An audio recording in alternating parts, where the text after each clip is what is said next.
Bapak Ibu semuanya. Coba saya pakai ya. Di sini, di sana teman, di mana-mana semua teman. Ada musuh, ada lawan, semua sayang sama teman. Tidak pukul-pukulan, saling tolong dan sayang teman-teman. Tidak ejek-ejekan, tidak pukul-pukulan, saling tolong dan sayang teman-teman.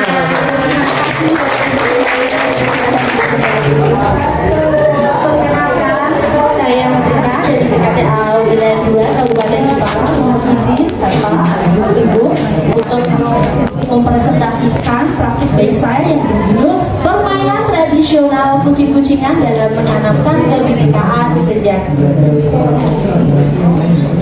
Ya, latar belakang saya untuk praktik baik ini yaitu dikutip dari media cetak tahun 2018 di Kota Semarang, bahwasanya tercatat lebih dari 400 kasus kekerasan pada anak dan dilanjutkan dengan di satuan pendidikan.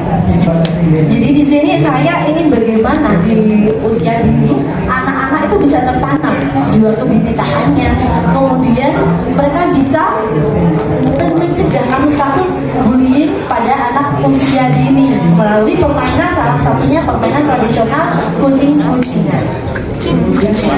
Tujuan dari praktik baik ini yaitu untuk menanamkan kebinekaan melalui permainan tradisional kucing-kucingan pada anak usia dini. Mohon maaf, ini mungkin belum sesuai ya, karena saya mempelajari dari sebelum-sebelumnya. Oh, ternyata naskah saya masih banyak revisi, jadi saya sampaikan di forum. Seperti itu. Selanjutnya hasil yang diharapkan nantinya anak-anak tertanam jiwa kebinekaannya, kemudian mereka bisa mengenal permainan tradisional, mereka bisa bermain kucing-kucingan, dan juga terhindar dari kasus-kasus bullying. Situasi yang saya alami saat itu pada masa PLS di kelas A TKPA Wilayah 2, berdasarkan observasi awal, anak-anak itu sudah bermain dengan teman. Mereka saling ejek, mereka bergelombang, tidak mau bergabung dengan teman yang lainnya. Ketika itu saya bertanya, Mbak, yuk kita bermain sama Mbak Tiara. Tidak mau, Ibu. Kenapa? Gak mau, dia kan bukan dari desa saya. Kenapa seperti itu? Dia kan bukan teman. Kenapa gak boleh kayak gitu ya? Kita teman, kita bersaudara. Gak mau, Ibu. Mau gak main sama Bu Guru? Saya katakan seperti itu. Mau itu, tapi gak harus kerjasama sama teman-teman juga. Pasti asik loh main sama teman-teman. Nah, seperti itu. Jadi saya ajak mereka, akhirnya saya kumpulkan dan mereka tertarik. Situasinya seperti itu.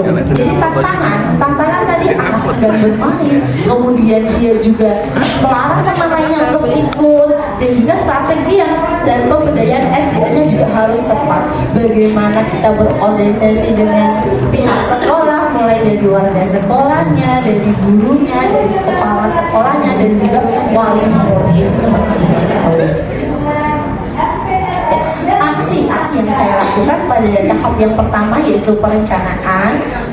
Saya melakukan koordinasi bersama dewan guru dan kepala terkait praktek permainan kucing-kucingan ini. Kemudian dari hasil koordinasi itu saya melakukan desain pembelajaran lengkap dengan asesmen awalnya, asesmen diagnostik awal untuk diketahui seperti apa kebutuhan belajar anak-anak didik saya, begitu, bagaimana gaya belajarnya, apakah kinestetiknya yang tinggi ataukah visualnya maupun auditoriknya. Kemudian saya lanjutkan di tahap kedua, pelaksanaan dari hasil diagnostik itu diketahui bahwa dari sekian anak titik banyak sekali kecerdasan kinestetik yang sangat tinggi, yang auditori hanya 1-2 saja. Ketika saat mulai pembelajaran, saya mengelompokkan anak berdasarkan gaya belajarnya. Anak yang berdasarkan gaya belajar kinestetik saya kumpulkan di sudut yang lainnya, auditori di sudut yang lain. Setelah mengisikan kelas dengan melalui pembiasaan, mulai saya melakukan pembelajaran melalui permainan tradisional kucing-kucingan itu tadi. Jadi anak yang auditor itu nggak mau, Bu saya nggak mau main, dan kenapa? Kan dari 20 siswa hanya satu anak itu yang tidak mau main. Kenapa? Saya nggak mau Bu, saya takut jatuh gitu. Oh ya sudah, kalau begitu kamu amati dulu ya kegiatannya, nanti bisa mempresentasikan di depan seperti apa nanti permainannya. Oh iya Ibu, jadi namanya tetap bermain. Iya Bu ya. Kemudian dari yang selanjutnya yaitu penutup, anak-anak melakukan refleksi di situ. Saya tanyakan bagaimana perasaan kalian hari ini gitu.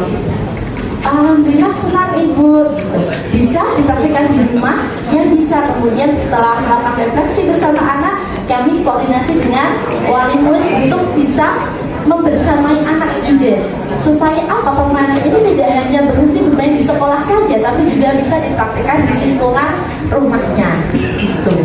Nah ini ada testimoni murid, mohon maaf mungkin di naskah saya belum ada, ini tadi saya semakin di sini, minta maaf Ibu, bisa diputarkan linknya.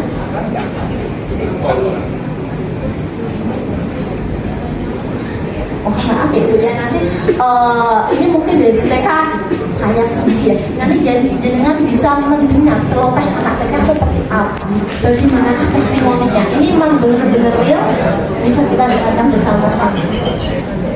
Bagaimana rasanya Mbak Iza setelah bermain kucing-kucingan tadi? Mau lagi? Nanti di rumah bisa bermain ya sama teman-teman di rumah ya.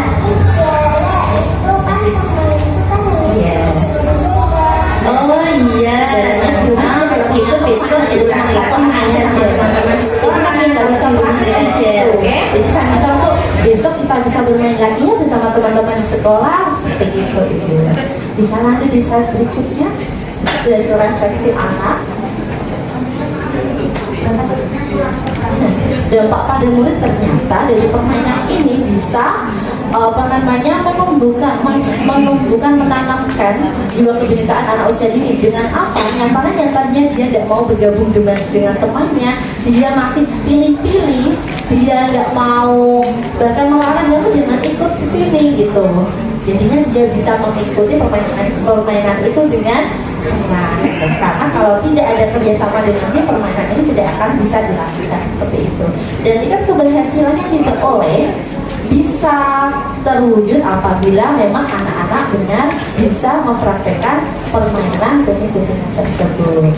Simpulannya berdasarkan dari praktik baik saya, permainan tradisional kucing-kucingan ternyata bisa menanamkan karakter kebinekaan anak usia dini. Dengan apa? Mereka bisa bermain dengan teman, mau berbagi, mau menghargai sesama teman yang lainnya, dan dia juga bisa bermain. Karena kala itu anak-anak tidak tahu, yuk kita main kucing-kucingan, apa itu kucing-kucingan? Tidak ada satu anak pun yang tahu.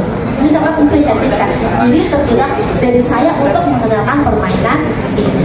Itu rekomendasi pada para pengawas supaya koordinasikan satuan pendidikan supaya untuk konsisten mengembangkan kebinekaan di sekolah, untuk kepala sekolah supaya terus mengembangkan atau mengembangkan kebinekaan di sekolah dengan koordinasi dengan guru, sedangkan guru bisa terus mengembangkan kompetensinya dengan mengikuti pelatihan baik offline, online maupun yang lainnya seperti itu.